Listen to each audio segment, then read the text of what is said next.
মাননীয় স্পিকার, আপনাকে ধন্যবাদ। আসলে আপনি ঠিকই বলেছেন, পার্লামেন্টে ঢুকি নাই এর আগে, কিন্তু এবার পার্লামেন্টের একজন ক্ষুদ্র দায়িত্বশীল সদস্য। এর আগেরগুলো আমরা দেখেছি বাইরে থেকে, আর এবারকারটা আমরা অবজার্ভ করছি ভিতর থেকে। আমরা বিরোধী দলের পক্ষ থেকে সর্বোচ্চ সহযোগিতা করেছি। এর আগে একটা বিলে আমাদের কথা ছিল, কনসেনসাসের ভিত্তিতে সহযোগিতা চেয়েছেন ট্রেজারি বেঞ্চের দায়িত্বপ্রাপ্ত একজন মন্ত্রী, আমি তাকে সম্মান জানাই। এরপরের বিলে কিন্তু আমরা সহযোগিতা করেছি, এরপরেও সহযোগিতা করেছি। আমাদের আপত্তি ছিল যে টেবিলের উপরে এইমাত্র আসছে, আমরা কিছুই দেখতে পারি নাই। আমরা ওই কনসেনসাসের উপরে আমরা রেসপেক্ট আমরা রেখেছি, সেটা আমরা রাখতে পারলাম। এই আপনার সভাপতিত্ব হয়েছে, আমরা সেটা রাখতে পারলাম। কিন্তু আমাদের একটা ন্যায্য এই দাবি, যেটার সাথে সবার ব্যক্তিগত আবেগ, চিন্তা এবং কন্ট্রিবিউশন, স্যাক্রিফাইস জড়িত, সেটা একটু সরকারি দল পারেন না একটু রিভিউ করতে? তারা একটু মন বড় করে বলতে পারেন, ঠিক আছে এজ ইট ইজ আমরা এখন পাশ করে নিলাম, ভবিষ্যতে অধিকতর সংশোধন দরকার মনে করলে আবার আমরা বিলেন সেটা পারি। কিন্তু না না, আপনারা তো পাশ করেছেন সংশোধনী সহ। মাননীয় স্পিকার, এটা কি সংশোধনী সহ পাশ হয়েছে নাকি সংশোধনী ছাড়া পাশ হয়েছে? সংশোধনী সহ পাশ হয়েছে। এই জন্যই আমি বলছি যে আপনারা ওই অংশটা বাদ দিয়ে কনসেনসাসের রেসপেক্টের জায়গা, আস্থার জায়গাটা, যেখানে আমরা সবাই চলে আসলাম, সেই জায়গাটা রেখে যদি এটা করেন, তাহলে আমাদের ফিনিশিংটা খুবই চমৎকার হবে। আমরাও চাই না যে ফিনিশিং খারাপ হোক। মাননীয় বিরোধী দলের নেতা, এরপরে একটা কথা, এটা আপনি বলেছেন যে আর একটা মাত্র বিল বাকি আছে, তাইলে বাকি বিলগুলা কি হবে মাননীয় স্পিকার?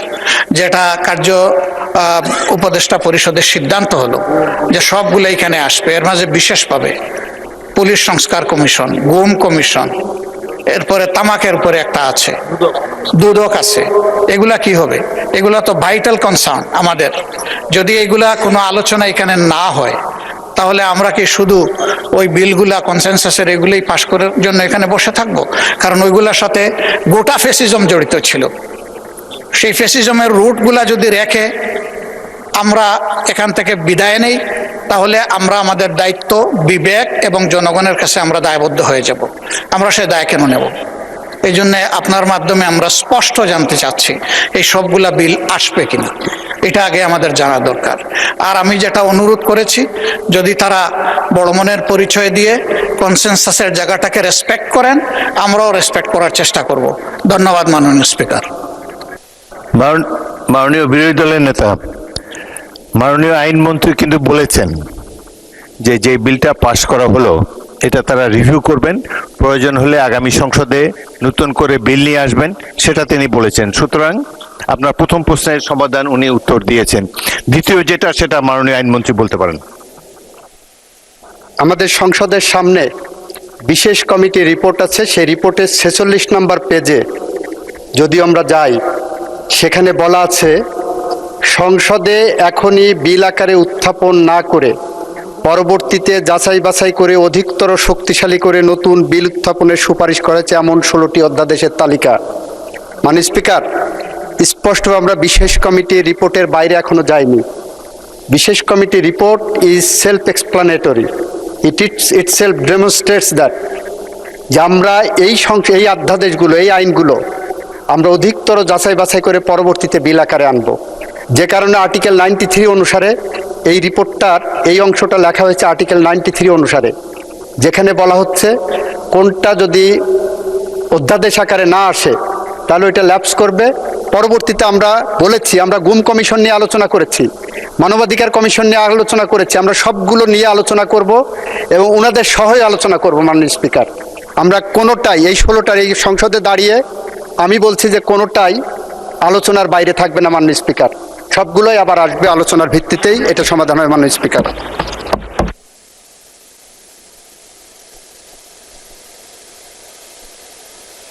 মাননীয় বিরোধী দলের নেতা, আর ইউ স্যাটিসফাইড?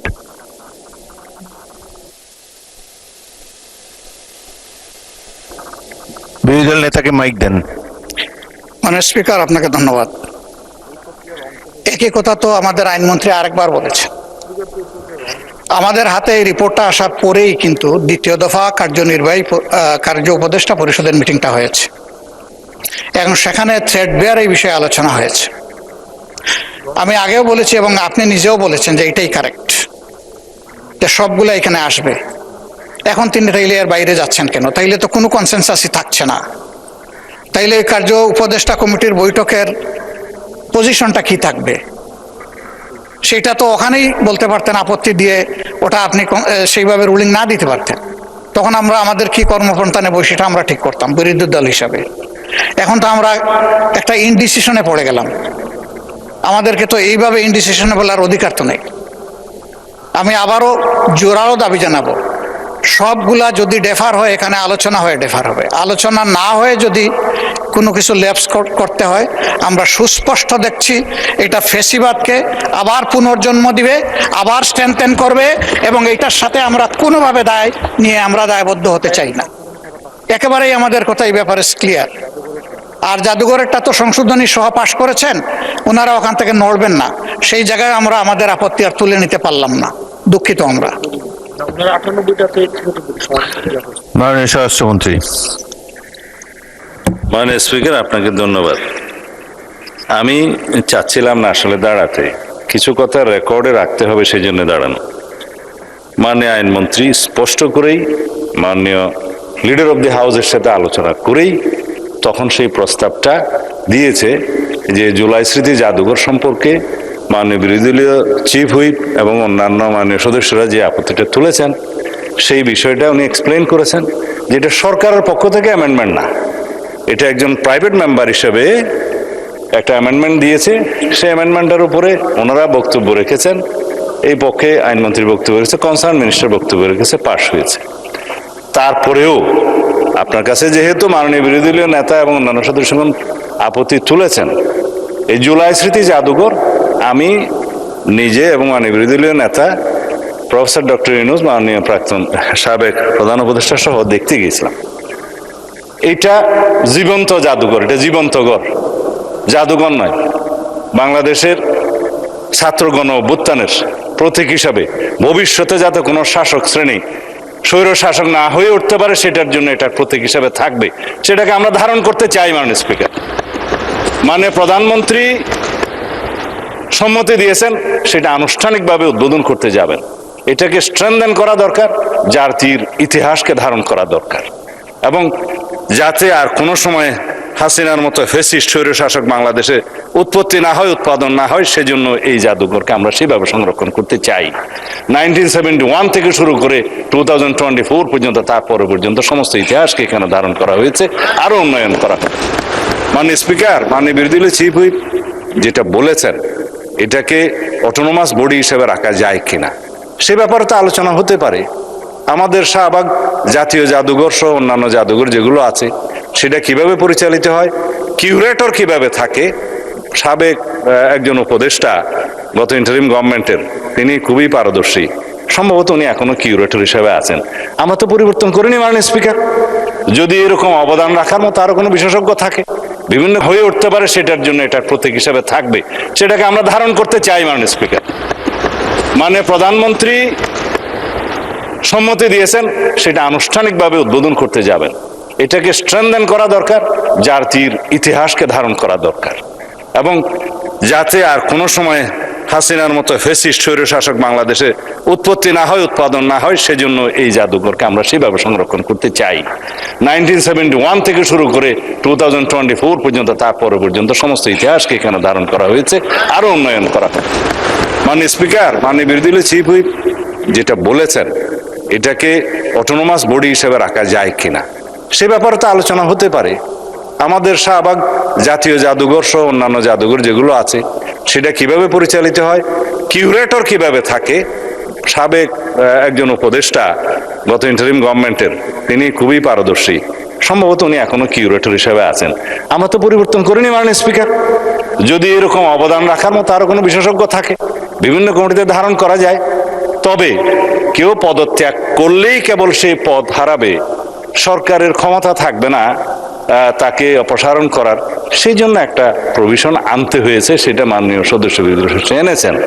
আর সরকারের কাছে যেটা নিয়ন্ত্রণ কর্তৃপক্ষ হিসাবে থাকে, সেটা সমস্ত কর্তৃপক্ষের কাছে সেরকম থাকে। আর দল তো মাননীয় স্পিকার, বিরোধী দল সরকারি দল তো রাজনৈতিক দল, এবং রাজনৈতিক দলের সরকার পলিটিক্যাল গভর্নমেন্ট এস্টাবলিশ করার জন্যই তো আমরা ছাত্রগণ অভ্যুত্থান করেছি, ভোটের অধিকার প্রতিষ্ঠা করেছি। এখন পলিটিক্যাল গভর্নমেন্টের যদি নিয়ন্ত্রণ মন্ত্রণালয়ের অধিদপ্তর এবং সংস্থার মধ্যে না থাকে, তাহলে নিয়ন্ত্রণটা করবে কে? সেই জন্য আলাপ আলোচনা করে নিয়ন্ত্রণকারী কর্তৃপক্ষ এবং ভবিষ্যতে এটা বিকাশের জন্য, উন্নয়নের জন্য আমরা কিভাবে কি করতে পারি আলাপ আলোচনা করে পুনরায় একটা বিল যদি প্রয়োজন হয় সবাই মিলে আনবো। সেখানে আমরা বিরোধী দলের যে সমস্ত প্রস্তাব দিয়েছে সেগুলো আমরা ধারণ করতে পারি, এই প্রস্তাবই তো দিয়েছে এই সংসদে। দ্বিতীয় হলো, মাননীয় স্পিকার, কার্য উপদেষ্টা কমিটিতে আলোচনা হয়, সংসদ কতদিন চলবে, কিভাবে চলবে, কি কি বিজনেস এখানে আলোচনা হবে ইত্যাদি, সেটা আপনি করেছেন, আপনি সভাপতি। কিন্তু জাতীয় সংসদের এই অধ্যাদেশগুলো, উত্থাপিত অধ্যাদেশগুলো নিয়ে পরীক্ষা নিরীক্ষা করে রিপোর্ট দেওয়ার জন্যই এই বিশেষ কমিটি, জাতীয় সংসদ কর্তৃক গঠিত বিশেষ কমিটি।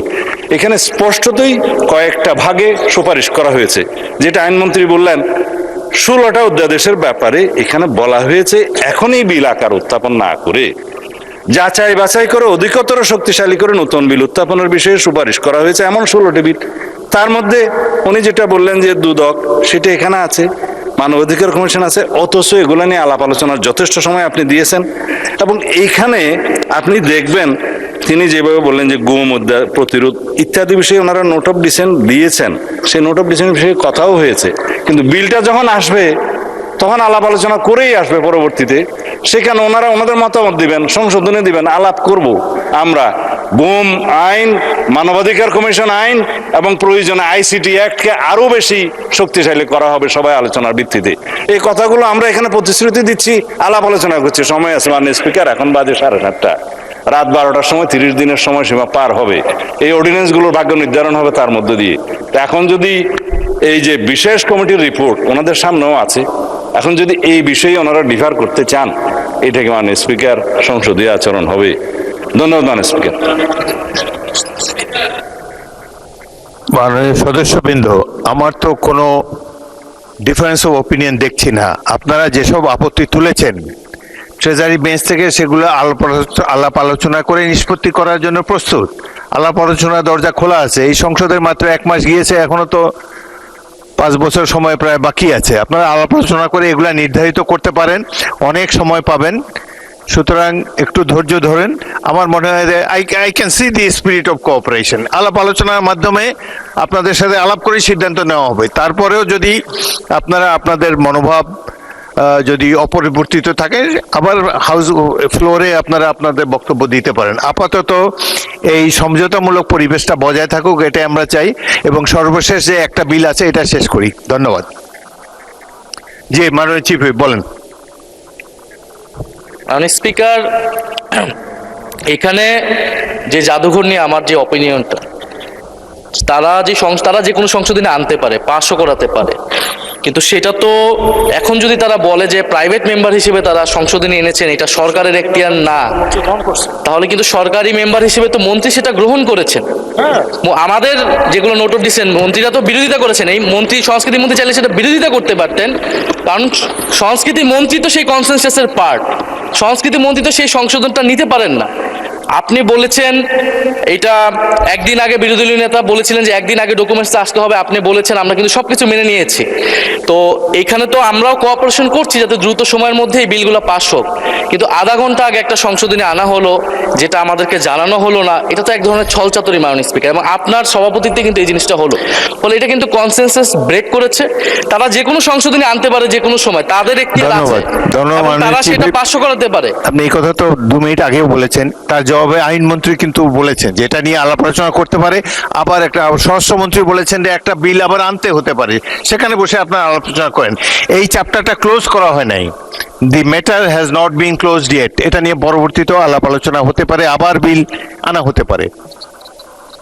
না কোনো চাতুরি দেখতেছি না। আবারও মাননীয় বিরোধী দলের নেতা, এটা তো ছোট্ট একটা বিষয়, এটি নিয়ে তিক্ততার আমি কোনো সুযোগ দেখি না। বলুন, তবুও বলুন আপনি। মাননীয় স্পিকার, ওনারা বলেছেন যে অধিকতর যাচাই বাছাই করে আগামীতে আরো সুন্দর বিল আনবেন, কিন্তু ওনারাই এবার বলছেন যে আজকে রাত্রে 12টায় টাইম শেষ। তার মানে টাইম শেষ হওয়ার সাথে সাথে সব ল্যাপসেস অটোমেটিক্যালি শেষ, এগুলার আর কোনো কার্যকারিতা থাকছে না, এগুলা অটোমেটিক্যালি ল্যাপস হয়ে যাচ্ছে। কোনগুলা? যেগুলা বিশেষ জাতীয় গুরুত্বপূর্ণ, সেই সবগুলাই রয়ে গেল ওই কাতারে। তো এইগুলা যদি এই কাতারেই রয়ে যায়, তাইলে মাননীয় স্পিকার, আপনাকে আমরা কিভাবে সহযোগিতা করব বলেন? আমাদের তো একটা কমিটমেন্ট, যেমন তাদের কমিটমেন্ট জনগণের কাছে আছে, আমাদেরও আছে। আমরা এই কমিটমেন্টের জায়গাটা থেকে কি শোনা যাচ্ছে না নাকি? Thank you so much. এই জায়গাটা থেকেই আমরা চেয়েছিলাম যে কোঅপারেশনের মাধ্যমে, যেভাবে একটা বিশেষ কমিটি করে দেওয়া হয়েছিল, আপনিই করে দিয়েছেন আপনার সভাপতিত্বে, তারা যতটুকু পারেন ঐক্যমত হয়ে এসেছেন, যে সমস্ত জায়গায় ডিসেন্ডিং ওনাদেরও আছে আমাদেরও আছে, সেগুলো এখানে আলোচনা হতো, আলোচনা হয়ে তার ভাগ্য যেটাই নির্ধারিত হতো আমরা তো মেনে নিতাম মাননীয় স্পিকার। কিন্তু আলোচনাই হবে না, এখন তো এটাকে অলরেডি এজেন্ডা আউট করে দেওয়া হয়েছে। তাইলে আমরা কি করতে পারি বলেন? বলা হচ্ছে যে ভবিষ্যতে আনবেন, ভবিষ্যতে আজকে রাত্রে 12টার পর তো আর 1 মিনিট কাউন্ট হবে না, এটাই তো রেড লাইন। আপনার শেষ হয়েছে? জি, আমার শেষ হয়েছে, ধন্যবাদ।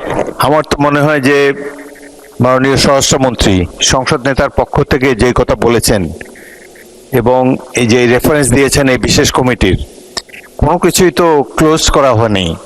পরবর্তীকালে প্রয়োজন হলে এ ব্যাপারে বিল আনতে পারেন। আলাপ আলোচনার উপরে তারা গুরুত্ব দিয়েছে, আপনাদের সাথে আলাপ আলোচনা করেই তারা বিল মেনেছে। সুতরাং এই ব্যাপারে আপনার চিন্তিত হওয়ার কিছু নেই। আজকে যদি ল্যাপসও হয়ে যায়, আবার এটাকে নতুন করে বিল আকারে আনা সম্ভব, যদি আপনাদের মধ্যে আন্ডারস্ট্যান্ডিং থাকে।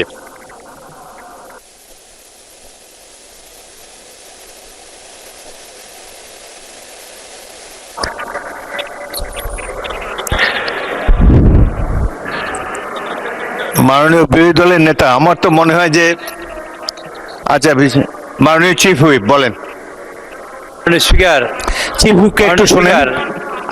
মাননীয় স্পিকার, বিরোধী দলীয় নেতা, মাননীয় স্পিকার, বিরোধী দলীয় নেতা যে কথা বলেছেন আর আপনি যে কথা দেখিয়েছেন বলেছেন, দেয়ার স্পিড অফ কোঅপারেশন।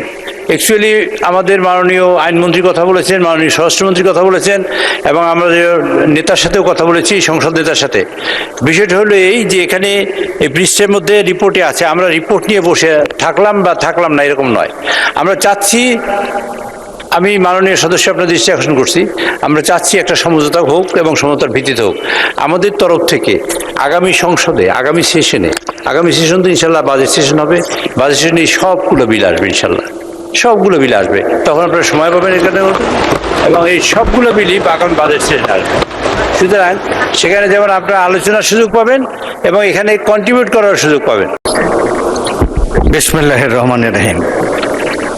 মাননীয় প্রধানমন্ত্রী, আপনার গৃহীত বেশ কিছু কর্মসূচি ইতিমধ্যে বাস্তবায়ন শুরু হয়েছে। বৃক্ষরোপণ, নদী, খাল, বিল, হাওর খনন, ফ্যামিলি কার্ড, কৃষি কার্ড, স্বাস্থ্য কার্ড, আলেম ওলামাদের ভাতা, সম্মানী ভাতা এবং কর্মসংস্থানের যে প্রকল্প গ্রহণ করা হয়েছে, তার সবাই, পক্ষ বিপক্ষ সবাই এটা প্রশংসা করছে, মানুষ উপকৃত হচ্ছে। আমার একটা প্রশ্ন মাননীয় প্রধানমন্ত্রী, গত জুলাই বিপ্লবে আপনার প্রত্যক্ষ নির্দেশে আমরা বাংলাদেশের এই ভাগ্যহত শ্রমিক শ্রেণীকে এই লড়াইয়ে অংশগ্রহণ করার জন্য আমরা উদ্বুদ্ধ করেছিলাম। তারা সবচেয়ে বেশি ত্যাগ স্বীকার করেছিল এই লড়াইয়ে এবং জীবনও দিয়েছিল বেশি সরকারের হিসাব অনুযায়ী, এবং বিদেশ থেকে সবচেয়ে বেশি রেমিটেন্স আনে বাংলাদেশে বিবিএসের সরকারের হিসাব অনুযায়ী 7,35,00,000 এই ভাগ্যহত শ্রমিক শ্রেণী, যারা 1979 সালে প্রেসিডেন্ট জিয়াকে অকুণ্ঠ সমর্থন দিয়েছিলেন, 91 সালে বেগম খালেদা জিয়াকে সমর্থন দিয়েছেন। 2026 সাল এই শ্রমিক শ্রেণীর দিবস, আগত মে দিবস, এই দিবস উপলক্ষে আপনার অংশগ্রহণ এবং এই শ্রমিক শ্রেণীকে আপনার সাহায্য সহযোগিতার এবং আপনার সহযোগিতার বন্ধনে আবদ্ধ করবেন, এই প্রত্যাশা করি। শ্রমিক এবং কর্মচারীদের জন্য আপনার কাছে সহযোগিতা চাই। আমার কথা শেষ করছি। খোদা হাফেজ। মাননীয় প্রধানমন্ত্রী। ধন্যবাদ মাননীয় স্পিকার, ধন্যবাদ মাননীয় সংসদ সদস্য আপনার সম্পূরক প্রশ্নের জন্য। মাননীয় সংসদ সদস্য, আপনি যে প্রশ্নটি করেছেন শ্রমিক শ্রেণীকে লক্ষ্য করে বা উদ্দেশ্য করে। আপনি যদি মাননীয় স্পিকার, আপনি যদি খেয়াল করে থাকেন তাহলে দেখবেন যে বিগত নির্বাচনের সময় বাংলাদেশ জাতীয়তাবাদী দল যেই ম্যানিফেস্টো বা যেই প্রতিশ্রুতিগুলি বাংলাদেশের মানুষের সামনে উপস্থাপন করেছিল, সেই প্রতিশ্রুতিগুলোর মধ্যে প্রত্যেকটি শ্রেণীর জন্য আমরা কিছু না কিছু বিষয়বস্তু রেখেছি। এবং তারপর আরো সংক্ষিপ্তভাবে যদি সমগ্র আমাদের ম্যানিফেস্টোটি আমরা ভালো করে লক্ষ্য করি তাহলে আমরা দেখব খেটে খাওয়া মানুষ বলতে যেই মানুষগুলোকে বোঝায়, সেটি শ্রমিক হোক, কৃষক হোক, দিনমজুর হোক, খেটে খাওয়া বিভিন্ন শ্রেণী পেশার মানুষ হোক, প্রত্যেকের জন্য আমরা কিছু না কিছু রেখেছি। আমরা কৃষকদের জন্য একটু আগেই আমি বলেছি, আমরা কৃষকদেরকে সহযোগিতা করার জন্য কৃষক কার্ড আমরা ইন্ট্রোডিউস করেছি। আমরা একইভাবে এই দেশের মহিলাদেরকে, এই দেশের নারী সমাজকে আমরা এম্পাওয়ার করার জন্য আমরা প্রান্তিক পর্যায়ের পরিবার যেগুলো আছে, সেই পরিবারগুলো যে নারী প্রধান আছে তাদেরকে ফ্যামিলি কার্ড দেওয়ার প্রক্রিয়া এরই ভিতরে আমরা শুরু করেছি, তাদেরকে স্বাবলম্বী করার জন্য অর্থনৈতিকভাবে। মাননীয় স্পিকার, একটু আগেই খাল খননের কথা শুরু হয়েছে। এই খাল খনন শুধু যে কৃষকদেরকে উপকৃত করবে তাই নয়, এই খাল খনন গ্রামে বাস করা মানুষ, গঞ্জে বাস করা মানুষ, শহরে বাস করা মানুষ, বিশেষ করে খেটে খাওয়া মানুষ, সাধারণ মানুষ বলতে আমরা যাদেরকে বুঝি, প্রত্যেক শ্রেণী পেশার মানুষ কোনো ভাবে উপকৃত হবে, নারী হোক পুরুষ হোক, এই খাল খননের মাধ্যমে। মাননীয় স্পিকার, এই সংসদে আমরা উপস্থাপন করেছি যে আমাদের বাংলাদেশ জাতীয়তাবাদী দলের ইলেকশনের আগে, নির্বাচনের আগে প্রতিশ্রুতি ছিল আমরা দেশে 5 বছরে ইনশাআল্লাহ 25 কোটি বৃক্ষ রোপণ করব। এবং এই বৃক্ষরোপণেও বিভিন্নভাবে সমাজের খেটে খাওয়া বিভিন্ন মানুষ বিভিন্নভাবে উপকৃত হবে, সেটি শ্রমিক হোক, সেটি নারী হোক, সেটি আর যে কোনো ধরনের মানুষ হোক না কেন, খেটে খাওয়া মানুষ। একইভাবে মাননীয় স্পিকার, আমরা বলেছিলাম সমাজের এমন কিছু মানুষ আছে যারা ধর্মের সাথে, বিশেষ করে বিভিন্ন আমাদের জন্ম থেকে মৃত্যু পর্যন্ত যাদের কাছে আমরা বিভিন্ন রকমের পরামর্শ গ্রহণ করে থাকি, সেটি মুসলমান হিসাবে মসজিদ মাদ্রাসা যেগুলো আছে তার খতিব, ইমাম, মুয়াজ্জিম সাহেবরা, অন্য ধর্মীয় প্রতিষ্ঠান, অন্য ধর্মের যে ধর্মীয় প্রতিষ্ঠান সেখানে যারা ধর্মগুরু আছে, তারাও খেটে খাওয়া মানুষেরই অংশ। তাদেরকেও সহযোগিতা করার জন্য আমরা সরকার থেকে সম্মানীর ব্যবস্থা করব বলেছিলাম এবং সেটির কাজও আমরা শুরু করেছি মাননীয় স্পিকার। একই সাথে মাননীয় স্পিকার, আমরা বলেছিলাম যে আমরা দেশে পেশাদার খেলোয়াড় তৈরি করতে চাই। এই যে পেশাদার খেলোয়াড়, মাননীয় স্পিকার, এই পেশাদার খেলোয়াড় যারা হতে চাইছে, এই মানুষগুলো কিন্তু খেটে খাওয়া মানুষ যে পরিবারগুলো আছে তাদেরই পরিবারের কোনো সদস্য। কাজেই তারা যাতে খেটে খাওয়া পরিবারের সদস্য, মানুষের পরিবারের সদস্য হলো, তারা যাতে তাদের যেই প্রফেশনটা সেটাতে যাতে তারা সঠিকভাবে গড়ে তুলতে পারে, সেজন্য তাদেরকে আমরা সহযোগিতা করতে চেয়েছি এবং সেই কাজটিও আমরা শুরু করেছি মাননীয় স্পিকার। সেই জন্যই মাননীয় সংসদ সদস্যের প্রশ্নের উত্তর আমি বলবো, বাংলাদেশ জাতীয়তাবাদী দল, যে দলটিকে বিগত নির্বাচনে এই দেশের মানুষ বিপুল ভোট দিয়ে জয়যুক্ত করেছে দেশকে পরিচালনা করার জন্য, এই দলের কমিটমেন্ট হচ্ছে এই দেশের মানুষের প্রতি মাননীয় স্পিকার। এই দলের কমিটমেন্ট হচ্ছে এই বাংলাদেশের প্রতি মাননীয় স্পিকার। এবং সেজন্যই আমাদের যে ম্যানিফেস্টো ছিল সেখানে যেরকম আমরা শিল্প যারা আছেন তাদের জন্য যেরকম পলিসি গ্রহণ করেছি, একইভাবে খেটে খাওয়া মানুষ, বিভিন্ন শ্রেণী পেশার মানুষ যারা ওয়ার্কিং ক্লাস বা খেটে খাওয়া মানুষ, তারা কিভাবে ধীরে ধীরে তাদের জীবনযাত্রা মান উন্নয়ন করতে পারে, সেজন্য আমরা বিভিন্ন রকম পলিসি গ্রহণ করেছি, আমরা বিভিন্ন রকম প্রতিশ্রুতি দিয়েছি এবং মাননীয় স্পিকার, সেই প্রতিশ্রুতিগুলো বাস্তবায়নের কাজও আমরা শুরু করে দিয়েছি মাননীয় স্পিকার। ধন্যবাদ মাননীয়